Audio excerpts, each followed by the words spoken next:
Cantik itu nyata Ustazah? Nyata sekali. Nyata. Jadi cantik itu apa ya Ustazah ya? Cantik dalam pandangan Islam tuh cantik yang perbuatan, tutur katanya baik, sesuai dengan apa yang diperintahkan Allah dan Rasulnya. Itu adalah cantik yang sebenarnya cantik. Parasnya menurut standar kebanyakan orang, oh cantik tuh yang tulang pipinya, tulang rahangnya Tirus, begini, tingginya harus segimana. Kalau menimpa kepada wanita yang tidak beriman akan sangat terombang-ambing dan capek mengikuti standar kecantikan, apalagi standar kecantikan yang ditetapkan tidak sesuai panduan syariat.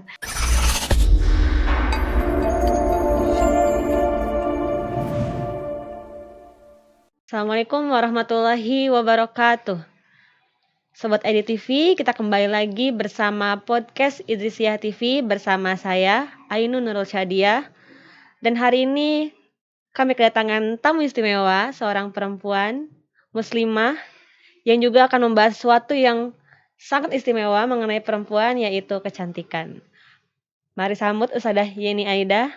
Assalamualaikum Ustazah. Waalaikumsalam warahmatullahi wabarakatuh.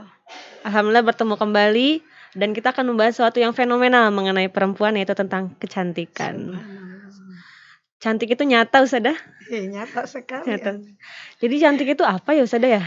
Iya. Bismillahirrahmanirrahim. Kecantikan. Alhamdulillah kita sudah punya panduan ya. Punya panduan bahwa Allah pun cantik, innallaha jamil yuhibbul jamal. Mungkin cantik dan indah itu serupa tapi tak sama ya. Kalau cantik itu sesuatu yang kelihatan enak dipandang gitu. Allah tuh menyukai keindahan, kecantikan. Tapi kalau khusus untuk muslimah tuh nanti definisinya memang ada batasan-batasan khusus. Definisi cantik itu apa? Bahkan cantik pandangan Allah dan Rasulnya itu seperti apa, memang ada pembahasan secara khusus dan mendalam. Baik, karena ada pembahasan khusus secara mendalam, artinya cantik itu mempunyai panduan yang khusus dalam Al-Quran. Seperti apa saja panduan yang khusus dalam Al-Quran mengenai kecantikan gitu? Kecantikan kalau lihat di surat Al-Hujurat, in akramakum indallahi atqakum, cantik versi Allah mungkin orang yang bertakwa. Bahkan sering ada anggapan karena ingin dianggap oleh standar sosial tertentu atau status sosial tertentu, ingin diakui, atau ekspektasi kebanyakan orang, misalkan apalagi yang tidak beriman, akan bergeser standar cantik itu seperti apa. Jadi cantik dalam pandangan Islam tuh cantik yang perbuatan, tutur katanya baik, sesuai dengan apa yang diperintahkan Allah dan Rasulnya. Itu adalah cantik yang sebenarnya cantik. Ini harus kita bahas dan sangat menarik. Maka dari itu Sobat IDTV tonton sampai akhir, karena podcast ini khusus untuk perempuan, namun laki-laki juga tidak menutup kemungkinan untuk menonton hal ini. Jadi stay tune sampai akhir karena kita akan membahas khusus mengenai standar kecantikan. Masya Allah. Lanjut Ustazah mengenai tadi dalam Al-Quran terhadap takdir atas kecantikan, standar kecantikan, bahwa cantik itu merupakan luar dalam, tutur kata, perbuatan, dan lain sebagainya. Nah, karena mungkin tidak semua mendapatkan hal tersebut ataupun standarnya berbeda-beda, maka ada yang merasa standarnya tidak sesuai dengan standar yang biasanya. Nah, bagaimana Ustazah menanggapi hal tersebut? Kalau cantik yang gift, yang anugerah dari Allah Subhanahu wa Ta'ala yang memang tidak bisa dirubah, gitu sebenarnya. Yang anugerah itu tidak bisa dijadikan kesombongan, karena Allah dulu menceritakan dalam surat Al-Ahzab surat ke-57 ayat 22-23 tentang takdir. Salah satunya adalah nikmatul ijad, nikmat penciptaan yang memang telah ditakdirkan oleh Allah Subhanahu wa Ta'ala di Lauhil Mahfudz sana. Oh, ada yang memang parasnya menurut standar kebanyakan orang, oh cantik tuh yang tulang pipinya, tulang rahangnya Tirus, begini, tingginya harus segimana. Apalagi sekarang yang lagi fenomena standar kecantikan orang Korea Selatan ya, yang segimana, kulitnya harus gimana. Nah, ini kalau menimpa kepada wanita yang tidak beriman akan sangat terombang-ambing dan capek mengikuti standar kecantikan, apalagi standar kecantikan yang ditetapkan tidak sesuai panduan syariat. Maka Allah berkata tadi, ma'asaba min musibatin fil ardi wala fi kitabin min qabli an nabraha inna dzalika 'alallahi yasir likaila ta'sau 'ala ma fatakum. likaila ta'sau 'ala ma fatakum wa la tafrahu bima atakum. Dia tidak akan merasa bereforia terlalu bahagia atas anugerah tadi. Gift yang memang dikasihkan oleh Allah Subhanahu wa taala seperti halnya yang menurut kebanyakan manusia itu cocok dengan sesuai standar kecantikan. Seperti kebanyakan manusia misalkan berkulit putih atau jadi nggak ramai ya kalau semua misalkan Allah Subhanahu wa taala bisa saja menjadikan semua perempuan kulitnya putih atau misalkan tingginya sekian. Bahkan kalau ingat zaman dulu nih ya, Rasulullah SAW sampai menasihati Siti Aisyah. Ada rasa cemburu yang memang tidak bisa ditahan ketika ada salah satu istrinya, konon katanya yang bertubuh pendek, yaitu Sayyidatina Sofiyah, ketika dia lewat, terus dia bahasa kasarnya mengatai gitu ya. Dia pendek dan lain-lain, merasa menang atas segala tadi gift anugerah dari Allah. Dia mungkin body goals kalau istilah sekarang ya, bertubuh standar sesuai kecantikan manusia, standar wanita kebanyakan, standar manusia kebanyakan. Misalkan tadi kulit putih, tingginya sekian, misalkan ukuran pinggangnya sekian dan lain-lain ya. Kalau ke sana Rasulullah sampai membela Siti Sofiyah, sampai menasihati, itu termasuk ghibah, dzikruka akhaka bima yukrihu, sampai disuruh memuntahkan, padahal hanya mengatakan tadi kalau zaman sekarang body shaming ya. Itu misalkan pendek lah atau apalah. Jadi standar kecantikan dibuat balik lagi untuk wanita muslimah versi Allah, Rasul, dan agama panduan kita. Bahkan kalau dilihat di surat Al-Fajr misalkan, fa'amal insanu idza mabdalahu faqudira alaihi rizqahu fayaqulu rabbi akraman wa idza mabdalahu faqudira alaihi rizqahu fayaqulu rabbi ahanan fa akramahu wa na'amah fayaqulu rabbi akraman. Ketika dia dimuliakan, mau dengan harta misalkan, mau ku Allah ditakdirkan dia jabatan tinggi atau turunan yang tadi yang standar manusia kan katanya yang cantik tuh yang hidungnya mancung, tidak manclem gitu ya, tidak mancung ke dalam, atau tadi berkulit bagaimana gitu ya, sampai di yang lain karena berburu standar kecantikan yang dibuat oleh manusia sampai rela untuk melakukan berbagai hal. Itu sebenarnya tidak diperkenankan untuk wanita muslimah. Balik lagi, kita mah sudah punya aturan, sudah punya panduan. Harus yakin, harus percaya diri bahwa segala apa yang dikaruniakan oleh Allah Subhanahu wa taala, kecantikan itu yang hakiki. Kalau pandangan Islam tuh yang lahiriah tuh yang bisa memang diimprove, yang memang bisa diusahakan, seperti kebersihan diri itu mah ya. Seperti kebersihan diri gitu ya, ataupun mix and match, baju yang memang harus dipadu padan, yang memang bisa oleh kita diubah memang sampai kita bisa diusahakan ya bagus itu. Tapi kalau harus mengubah ciptaan Allah karena mengejar standar kecantikan, nah itu yang tidak diperkenankan. Kalau tadi memotong tentang mengubah bentuk ataupun mengubah standar yang sudah diberikan, gift, anugerah, dan lain sebagainya. Namun kenyataannya di luar sana banyak sekali, bahkan mungkin di sekeliling kita pun akan ada 1 atau 2 orang yang mengubah hal tersebut, baik itu dari wajahnya ataupun lain sebagainya gitu. Nah, pandangan Ustadzah terhadap hal tersebut bagaimana Ustadzah? Ataupun pandangan Islam mengenai hal tersebut gitu. Iya. Sebenarnya kalau merubah ciptaan Allah yang sampai tadi merubah yang fitrah, yang gift, kalau memang tidak ada emergensi, tidak ada sesuatu yang darurat sih itu tidak diperkenankan. Tapi kalau memang tadi ada kecelakaan ataupun memang ini sangat dianjurkan oleh dokter karena supaya misalkan kalau organ tubuh supaya berfungsi kembali atau yang lain-lain, ya maka itu diperkenankan. Tapi kalau merubah wujud ketidaksyukuran kita, yang misalkan ada suntik silikon, zaman saya sekarang banyak kan ya, banyak banget, banyak Ainun, ada yang padahal katanya kalau silikon itu tidak bisa menyatu tuh dengan darah. Pada akhirnya kalau yang gagal tuh mau sama operasi plastik, mau di filter kan harus di itu lagi katanya ya. Kalau filter itu setiap berapa bulan sekali, berapa tahun sekali harus disuntik kembali. Iya kalau kitanya punya dana. Kan katanya ya. Lagi-lagi katanya, karena kita tidak melakukannya. Kita pun bisa melihat ya, Iya. berapa misalkan yang harus dihabiskan untuk treatment-treatment seperti itu. Lumayan kan itu budgetnya. Kalau kita misalkan ada mah niat bersyukur pada Allah, merawat diri, merawat tubuh selagi itu tidak merubah ciptaan sih, ya oke-oke aja, mungkin bagus tergantung niatnya. Tapi kalau sampai tadi ketidaksyukuran atau malah melupakan biaya yang pokok hanya untuk terus-terusan bertreatment, mengutamakan yang dohir, yang bendawi.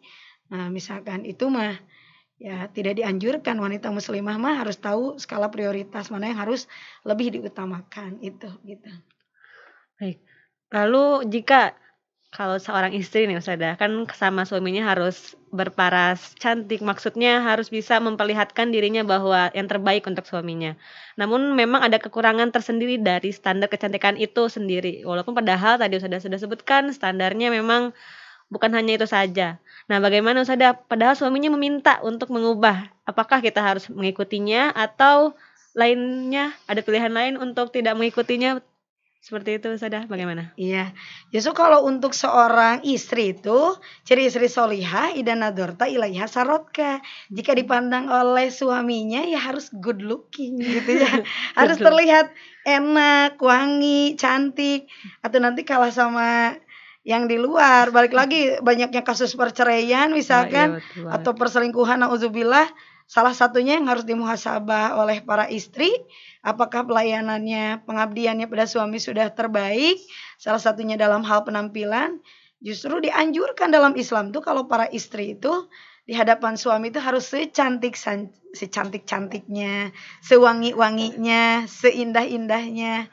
Ya, kita kan sudah tahu mungkin bahasa kasih suami macam-macam. Kalau dalam psikologi begitupun kita memperlakukan pasangan. Ada yang mulai dari bahasa, ada yang mulai dari macam-macam, wangi-wangian, pelayanan ABCD. Salah satunya jika memang suaminya suka tuh yang penampilannya itu mah harus, atau justru nanti kalau istri tidak mengikuti naudzubillah jadi nusuz. Apalagi begini, kalau untuk orang lain mah indah, cantik, wangi, Iya. kalau untuk suami sendiri malah padahal dia yang beliin gitu ya. Iya. Kosmetiknya beliau yang beliin, misalkan wewangiannya. Sudah dalam Islam kan perempuan misalkan yang wangi-wangian sampai membangkitkan syahwat laki-laki kan dianggap zina. Maksudnya karena katanya lagi nih, karena kita bukan saya pribadi bukan yang ahli di bidangnya. Katanya pupil mata laki-laki itu membesar jika melihat aurat wanita. Dan sentuhannya kalau gini, kalau perempuan harus disentuh katanya zona erotisnya. Kalau laki-laki baru dari nyium wakinya, terus lihat penampilan, apalagi untuk suami. Dalam Islam ada waktu-waktu tertentu di mana anak pun tidak boleh mengetuk pintu kamar suami istri. Itunya ba'da isya, ba'da zuhur, itunya ada waktu-waktu tertentu di mana aurat-aurat istrinya memang karena memang begitu keharusannya perempuan tuh di hadapan suami sewangi-wanginya, seindah-indahnya, secantik-cantiknya, bahkan kalau ada seragam khusus gitu ya. Kalau yang untuk menikah, Tenu udah nikah belum? Aduh, belum Ustazah, tidak apa-apa ya. Nah, seragamnya dari sekarang dibeli nih, misalkan ya. Ada lingerie apa tuh ya kayak gitu. Kalau untuk laki-laki lain kita tertutup nih. Kalau untuk suami sendiri, apalagi tadi suaminya sangat suka penampilan yang indah, wangi, bersih, dan memang fitrah manusia kebanyakan Allah pun begitu tadi, ya justru harus gitu. Jadi tadi perempuan yang malah ke suaminya begitu, aduh, itu jangan salahkan kalau nanti ada sesuatu gitu ya. Baik, jadi mengurus mungkin lebih ke perawatan seperti itu, bukan merubah atas apa yang sudah didapatkan gitu ya Ustazah. Iya. Cantik identik dengan standar. Jadi kalau di Indonesia punya standarnya seperti ini, mungkin kalau di negara lain beda lagi ya. Iya, betul sekali. Saya pernah menemukan ada satu aplikasi bisa melihat standar kecantikan. Jadi kalau kita foto itu memberikan persentase kecantikan. Nah, apakah hal tersebut itu berbahaya atau tidak? Bahkan memberikan suatu dampak bagi mereka-mereka yang merasa kenapa saya 60% kecantikannya, apakah harus ada yang diubah atau tidak? Mungkin memang aplikasi tersebut atau aplikasi dalam hal ini globalisasi yang makin bagus, tapi ternyata ada sesuatu yang kurang baik. Nah, bagaimana pendapat Anda mengenai hal tersebut? Balik lagi ya, itu sebenarnya strategi marketing ya, Iya. supaya kekurangan-kekurangan yang tidak sesuai yang dibikin oleh stereotip anggapan kebanyakan orang, apalagi itu pebisnis misalkan yang punya target tertentu sehingga wanita-wanita yang tidak sesuai standar kecantikan penuh penyesalan gitu, ataupun tadi kekurangan dia laku jual produknya. Jangan ditipu ya wanita muslimah itu. Yang penting kita mah bersih, wangi, suami ridho. Kalaupun tadi ada sedikit disisihkan uang ataupun suami pun mendukung kita treatment perawatan yang memang supaya tadi balik lagi kecantikannya untuk suami, alhamdulillah. Tapi kalau hanya mengejar-mengejar buat siapa kecantikan tadi dipersembahkannya, diperlihatkannya, inilah mulianya Islam, mulianya Islam. Jadi kecantikan tersebut untuk siapa, di mana ditempatkannya, untuk ke orang lain seperti apa, itu Islam tuh sangat mengatur gitu. Masya Allah.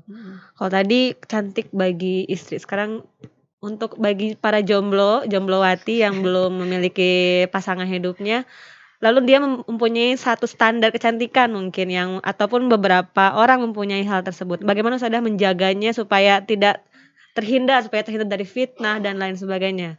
Barangkali sobat IDTV di sini yang menonton juga masih pada jomblowati. Mari kita dengarkan bagaimana tips and trick menjaga supaya apa yang dianugerahkan kepada setiap muslimah tersebut bisa sesuai dengan amanah kita. At-thayyibin lit-thayyibat, laki-laki baik untuk perempuan baik. Maka selera laki-laki soleh itu yang wanita solehah, azaniyah, azani, jadi wanita pezina untuk laki-laki pezina, nauzubillah jika tidak tobat ya. Makanya ya tergantung kita mau kepakainya, misalkan jika kita bongkar-bongkar misalnya kisah salafus soleh, salah satunya Sayyidina Ali dengan Siti Fatimah. Tuh memantaskan dirinya kan, jodoh katanya cerminan kita tuh ya. Walaupun kadang ada jodoh ujian seperti Nabi Lut gitu ya. Seperti misalkan Nabi Nuh ataupun Siti Asiyah, tapi kebanyakan seperti yang Al-Quran sebutkan yang baik untuk yang baik. Jadi standar kecantikan kita tetap harus dipertahankan untuk para jomblo, kecantikan versi atau standar yang telah ditetapkan oleh Allah dan Rasulnya, standar takwa. Nanti kita akan bertemu dengan yang sejenis. Law of attraction, hukum tarik menarik. Wanita yang solehah akan menarik laki-laki yang soleh, karena maunya laki-laki soleh itu ya wanita soleha. Tapi kalau memang kitanya naudzubillah berdandannya misalkan atau bersoleknya naudzubillah sampai bertabaruj berlebihan gitu ya, diniatkan untuk tebar pesona kepada laki-laki yang kurang bertanggung jawab, ya yang akan didapatkan seperti itu. Balik lagi kan, tergantung niatnya. Maka yang perempuan utamanya bisa mempertahankan kesucian dirinya. Yang zaman sekarang tuh ya, kesucian tuh sudah, padahal tidak ada dosa sesudah musyrik Allah kecuali zina. Jadi kecantikannya apalagi yang vital, yang harusnya untuk suaminya, sekarang dengan berbagai alasan gitunya, dengan berbagai alasan yang mau diaminkan oleh hawa nafsu, maka seolah-olah seperti murah, seperti tidak ada artinya kecantikan. Padahal balik lagi para jomblo, pertahankan apalagi jomblowati yang muslimah, yang muslim. Maka balik lagi pertahankan kecantikan yang sesuai syariat Allah, nanti kecantikan kita akan berbuah menjadi yang lebih indah setelah berumah tangga. Jadi artinya harus cantik luar dalam gitu ya Ustazah ya? Cantik luar dalam, iya. Mungkin walaupun cantik luar dalam, namun ada beberapa hal yang harus kita jaga dan harus kita usahakan seperti menutup aurat dan lain sebagainya. Nah, sejatinya kan kecantikan itu adalah hati memang. Tapi kita perlu menjaga sesuatu yang di luar dari hati seperti tadi cantik yang luarnya. Nah, bagaimana sih menutup aurat atau tahapan-tahapannya bagi kita yang masih belajar supaya tadi kecantikannya tetap dalam syariatnya dan juga tetap menjadi cantik yang luar dalam gitu. Ya. Agama Islam tuh punya karakter, pertama logis realistis, kedua komprehensif, ketiga tadarruj. Tadarruj artinya bertahap. Jadi untuk wanita muslimah, kecantikan yang hakikinya tadi yang inner, yang dalam, kecantikan hati, tapi tetap syariat itu mengikat hakikat gitu kan. Tidak hanya isi, tapi kulit itu penting untuk mempagari hakikat. Nah, maka untuk wanita muslimah ada batasan dari Allah Subhanahu wa taala untuk berpenampilan cantik. Tidak mengurangi kecantikan secara lahiriah juga ketika kita sesuai dengan syariat Allah Subhanahu wa taala. Syariat dalam surat Al-Hajj, "Wa ma ja'ala 'alaikum fid-dini min haraj." Jadi batasan syariat yang ditetapkan oleh Allah Subhanahu wa taala itu bukan pembelengguan. Begitupun buat muslimah. Misalkan yang sudah belajar bercadar, misalkan ya, yang sudah belajar berkerudung, yang sudah belajar berpenampilan lebih sopan, lebih baik misalkan. Nah, itu semua bukan pembelengguan. Justru tanda orang yang berakal sehat tuh yang diatur, yang tertib. Syariat Allah tuh sesuai fitrah. Maka walaupun misalkan ada anggapan kebanyakan orang seragam kalau di pantai harus pakai bikini gitu ya. Misalkan seolah-olah jika orang yang tidak memakai itu gitu ya, tidak menggunakan seragam. Tidak menggunakan seragamnya gitu. Padahal kalau wanita muslimah mah enggak bisa pakai standar-standar seperti itu. Kita ke pantai boleh atau sangat boleh, apalagi niatnya tafakur gitu ya, apalagi bersama suami tadi bersama keluarga. Ya walaupun tentu akan beda gitu ya. Kita misalkan kalau berpenampilan lagi biasa gimana, lagi di pantai juga tetap bersyariat misalkan tetap syar'i tapi mungkin ada kostum. Kita bersepeda-sepedahan ya kita. Alhamdulillah ada komunitas. Ya? Kita kan punya ya komunitas goes suluk khusus akhwat gitu. Tidak mengurangi eksistensi atau apa ya? Aktivitas kita di luar rumah walaupun kita berhijab, berjilbab, tetap syar'i, tetap pakai batasan tapi tetap tadi sesuai dengan rule aturan-aturan dan tidak harus terjebak dengan anggapan-anggapan standar kebanyakan wanita apalagi yang mohon maaf kurang begitu belum komprehensif memahami agamanya. Nah, kita sudah belajar terus meningkatkan pemahaman, ilmu pengetahuan, seharusnya kita yang harus mewarnai, bukan kita yang terwarnai dengan anggapan-anggapan standar kecantikan di luar sana gitu. Menanggapi tentang tadi ada yang masih belum komprehensif ketika memahami agama dan lain sebagainya. Ada satu argumen yang menyatakan bahwa saya mah cantiknya hati dulu deh. Kalau misalnya nutup auratnya nanti masa auratnya ditutup tapi hatinya nggak cantik kayak gitu. Jadi pilihannya kayak seolah-olah itu adalah pilihan, kita milih cantik hati dulu baru cantik keluar.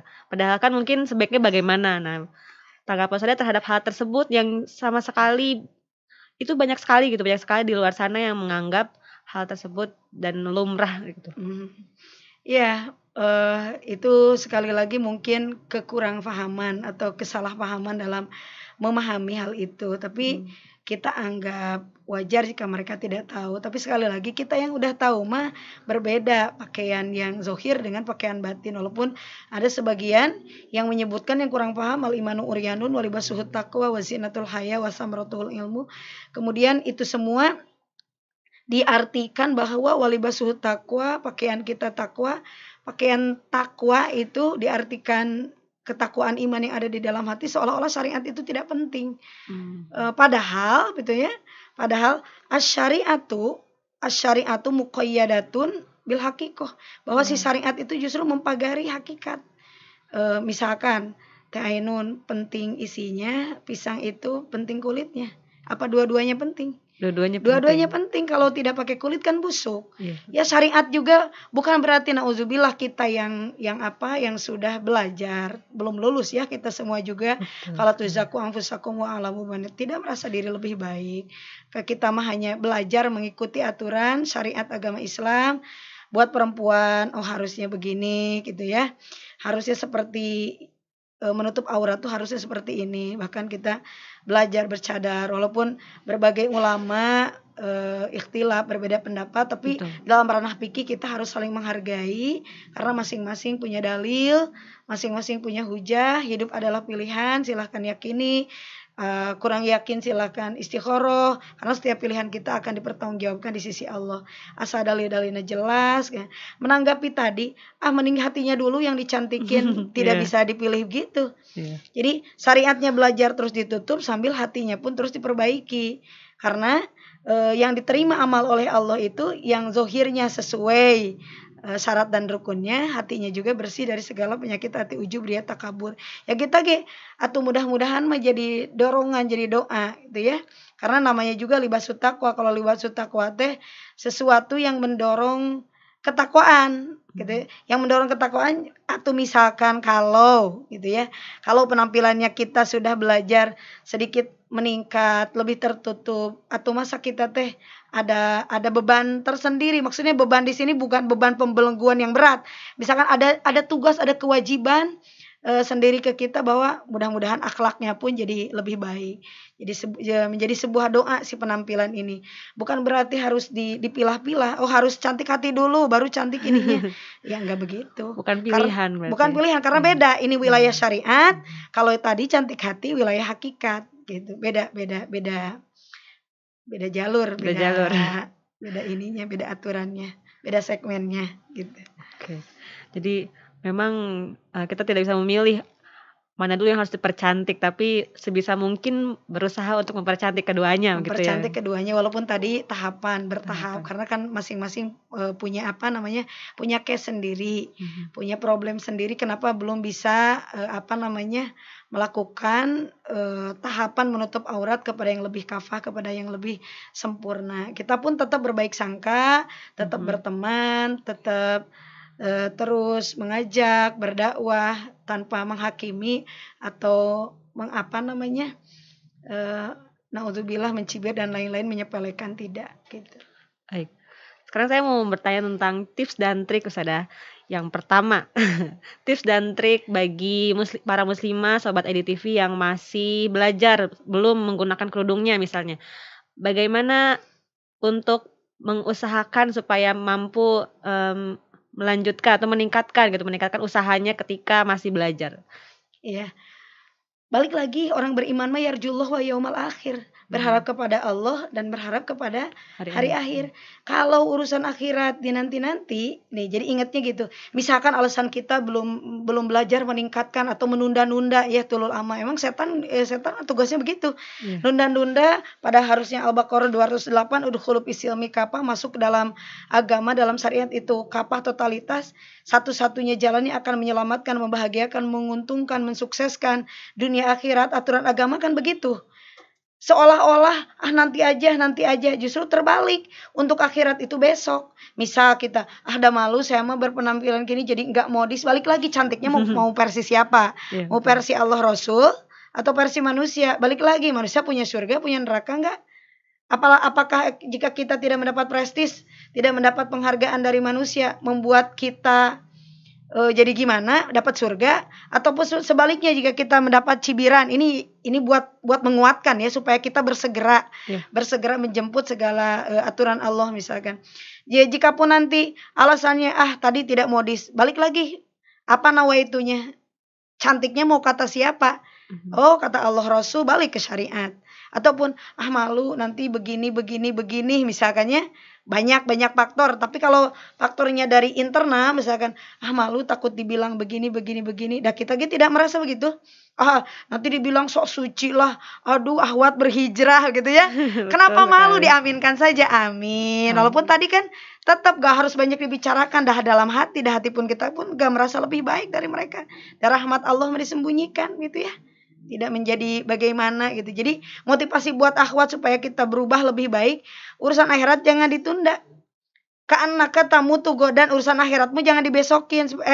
Urusan akhiratmu jangan ditunda, jangan dinanti-nanti karena matinya besok. Tapi kalau urusan dunia tadi kayak pujian manusia atau lain-lain, ka'annaka ta'isyu abadan. Gitu ya. Seolah-olah tidak ada hidup selamanya. Jiban manusia mah tadi nggak punya surga, nggak punya neraka. Kalau urusan akhirat mah seolah-olah mati besok. Jika tidak disempurnakan syariat, keburu mati, keburu meninggal. Ridho Allah lebih baik daripada ridho manusia. Daripada ayana membela-bela keriduan manusia, tapi Allah murka pada kita. Sedangkan tadi yang menggenggam kita, yang ngasih napas, yang ngasih segala anugerah ke kita adalah Allah. Maka balik lagi, konsentrasi perempuan jangan mau ditilai oleh manusia, tapi dapatkanlah ridho Allah. Tidak membuat Allah murka dan terluka, kecuali tadi kecemburuan Allah Subhanahu wa taala adalah salah satunya jika manusia orang beriman mendekati kepada hal-hal yang dilarang atau tidak sesuai dengan syariat Allah Subhanahu wa taala, Allah paling cemburu gitu. Semoga kita semua ya selalu berusaha untuk mendapatkan hal tersebut. Kembali lagi ke pembahasan tentang cadar nih Ustazah. Ada salah satu universitas yang melarang mahasiswinya maksudnya untuk menggunakan cadar di kampusnya, atau bahkan di satu negara melarang masuk ke negara tersebut ketika dia menggunakan cadar. Namun kalau kita lihat di tahun-tahun ini banyak sekali manusia-manusia, baik itu laki-laki maupun perempuan, menggunakan penutup muka. Dalam hal ini kan bisa disebut cadar begitu ya Ustazah ya. Nah, bagaimana Ustazah menanggapi hal tersebut ketika ternyata yang sebelumnya mencibir lalu sekarang menggunakannya gitu? Iya. Sebenarnya gini ya, tanggapan kita sebagai orang yang belajar beriman terhadap segala aturan agama Allah. Agama itu sebenarnya kan batasan, bukan pembelengguan. Esensi aturan agama itu seperti itu. Justru jadi rahmat kan agama tuh. Jadi kasih sayang dari Sang Pencipta bahwa apa yang terbaik. Nah, untuk masalah cadar sendiri, salah satu fungsi yang segi syariatnya atau yang zahirnya kan bisa terbebas juga dari polusi, menggantikan salah satu fungsi dari masker walaupun Masker. tidak sepenuhnya misalkan, tapi minimal gitu ya, yang dulunya mencibir gitu ya. Mereka yang mengamalkan syariat agama kan orang yang berakal sehat. Soalnya segala syariat Allah tuh salah satunya termasuk belajar menutup muka, dalam hal ini kita sebagai muslimah Iya. belajar bercadar, ya salah satu poin zohirnya terhindar dari polusi ataupun dari virus-virus walaupun belum seutuhnya, ya Panas alhamdulillah. matahari juga Ustazah ya? Mereka pun mungkin jadi sebuah pikiran terbuka lah, orang yang berakal sehat kan yang ikut aturan Allah. Sebenarnya aturan Allah itu sesuai fitrah, salah satunya kita belajar menutup aurat, dalam hal ini bercadar, justru membuka pikiran mereka bahwa tuh dibuktikan sendiri oleh Allah Subhanahu wa taala, salah satu dengan kondisi pandemi seperti ini banyak pula yang menggunakan cadar. Bahkan konon katanya pakai masker tuh lebih ngap gitu, kalau pakai cadar kan ada kosong-kosongnya di bawah Masih gitu ada ya. udara yang masuk. Lebih bisa mix and match juga dengan dengan penampilan kita. Kalau perempuan, alhamdulillah lah, ini hakikatnya Allah sendiri yang membukakan gitu ya, alhamdulillah bab cadar ini. Baik. Mungkin untuk cadar tadi, alhamdulillah memang sedikit banyaknya memberikan solusi ketika masa pandemi, bahkan yang awalnya mencibir dan lain sebagainya bisa menggunakan walaupun bukan dengan cadarnya tapi dengan maskernya. Lalu ketika kita melihat standar kecantikan dan kita melihat ketika ada orang yang baru belajar misalnya menggunakan cadarnya, lalu dia masih merasa bahwa dirinya itu insecure atau merasa tidak percaya diri ketika dia menggunakan dan belajar untuk bercadar. Nah, itu bagaimana menanggapi hal tersebut dan menanggulanginya supaya dia bisa lebih secure, bisa lebih percaya diri untuk meningkatkan tahapannya dalam menutup aurat gitu. Insecure itu kan aman ya, kalau insecure merasa tidak Tidak aman, aman ya. seolah-olah misalkan tidak aman dari pekerjaannya kalau kita berhijab misalkan ya, atau memotong peluang-peluang pekerjaan atau lain-lain. Sesungguhnya memang kita harus kenali dulu Allah Subhanahu wa taala yang pemilik syariat, yang kemudian diteruskan oleh Rasulullah Shahibus Syariat, kemudian kebijakan turunannya kepada kita muslimah, ada syariat-syariat, salah satunya menutup aurat ini.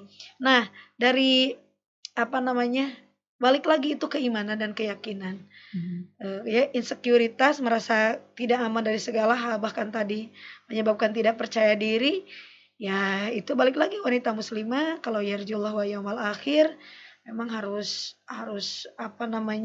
yakin bahwa pintu rizki itu yang menggerakkan hati itu manusia. Walaupun kita tetap bercadar, tetap bersyariat, dari peluang-peluang rizki insya Allah, begitupun tadi ada yang cibiran, itu mah hal yang biasa. Namanya juga orang yang tidak tahu, anasu a'da'u majahilu, manusia akan selalu memusuhi apa yang tidak diketahuinya. Buat kita yang sudah belajar, beriman, percaya terhadap segala aturan Allah, bahkan aturan Allah jadi rahmat tadi, membahagiakan, insya Allah. Apalagi tadi pemilik surga, pemilik neraka, pemilik surga Allah Subhanahu wa taala, selagi kita on the track, tidak menyakiti orang lain, tidak menyinggung orang lain, tidak merugikan orang lain, selagi kita ada di jalan Allah, kuatkan tekad diri kita supaya lebih belajar hak tukoti sehingga kita kembali pada Allah penuh bekal. Salah satunya penuntasan syariat untuk wanita tentang menutup aurat yang lebih kafah gitu. Semoga kita semua mampu untuk istiqomahkan mungkin ya untuk yang sudah dan masih terus belajar, lalu yang belum bisa semakin meningkatkan untuk bagaimana cara merawat dan menjadikan standar kecantikan itu standar kecantikan yang luar dan dalam gitu ya Ustazah. Yang terakhir Ustazah mengenai inner beauty nih. Satu kalimat Ustazah terhadap inner beauty itu seperti apa? Inner beauty itu pancaran indah akhlak Masya yang Allah. mulia. Adunya mata untuk khairu mata in almaratus solihah. Dunia itu perhiasan, sebaik-baik perhiasan adalah wanita solihah. Wanita solihah itu inna nazarta ilaiha sarotka, jika dipandang membahagiakan. Untuk yang sudah punya suami, suaminya amat begitu bahagia melihat dia. Wa idza amarta ata'atka, jika diperintah taat. Kemudian jika ditinggal justru nambah kepercayaan suami. Itulah inner beauty. Kecantikan yang hakiki adalah kecantikan yang mendatangkan ridho Allah dan Rasulnya. Itu. Masya Allah, kalimat yang sangat mantap untuk para wanita di luar sana, para sobat IDTV untuk kembali meningkatkan inner beauty-nya, pancarannya gitu. Terima kasih Ustazah sudah datang di podcast Idrisiah TV ini. Sama-sama. Semoga kita dapat menggali ilmu lagi dan juga dapat mengaplikasikannya atas apa yang sudah kita dengar hari ini dan juga bisa membagikannya kembali kepada orang-orang yang belum mengetahui tersebut. Amin. Baik Sobat IDTV, telah berakhir untuk pembahasan kita hari ini dengan Ustazah Yeni Aida mengenai standar kecantikan, yang mana standar kecantikan yang abadi dan yang hakiki adalah standar kecantikan dari dalam dan maupun luarnya, yang juga sesuai dengan batasan-batasan dan juga sesuai dengan syariatnya, sehingga muncullah pancaran kecantikan tersebut yang adalah muncul dari hatinya tersebut dan juga atas keridhaan Allah Rasul. Hasbunallah wa ni'mal wakil, ni'mal maula wa ni'man nasir. Assalamualaikum warahmatullahi wabarakatuh. Waalaikumsalam.